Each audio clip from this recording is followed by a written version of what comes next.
This here is Grace Hopper, one of the most important people in early computing. She labeled the first actual computer bug, and she made it possible for people without high-level math skills to interface with and write computer programs. She got her PhD in mathematics from Yale in 1934 and was the first woman and one of the first people altogether to get a PhD in math from Yale. She had a history of military service and tried to join the Navy during World War II, but at first was rejected because she was too old at the age of 34. Next time she tried to get in, she was denied because she was too small. She was 5'6" and 105 pounds and was considered underweight for her height. But she finally got into the Women's Reserve and started working with this beast of a computer called Harvard's Mark I. It was 51 feet in length, 8 feet tall, and weighed almost 10,000 pounds. One time she was working with that machine's successor, Mark II, but it wasn't working right. And a coworker found an actual moth in the relay that was making it dysfunctional. So they taped it to the logbook and labeled it the first actual case of a bug being found, and this paper now sits in the Smithsonian. And so the Queen of Code, as she's called, popularized the term debugging for computers.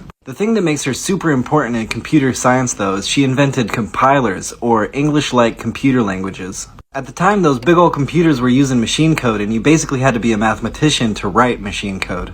So she was like, what if you could write out what you want in an English-like code and the computer could translate it into machine code? At first the idea got pshawed. They were like, duh, computers don't speak English. But she plowed ahead anyway because most people don't speak machine code and she wanted computer programming to be more accessible. And her compiler COBOL is still heavily used in data processing. Another thing I love about her is she was a great science communicator. A famous thing she would do is she would pass out a piece of wire that was just under a foot long to demonstrate a light nanosecond. That's how far light travels in a billionth of a second. She retired like 3 times, but the Navy kept calling her back because she was such a boss. When she finally actually retired for real at the age of 79, she was the oldest active duty commissioned officer in the United States Navy.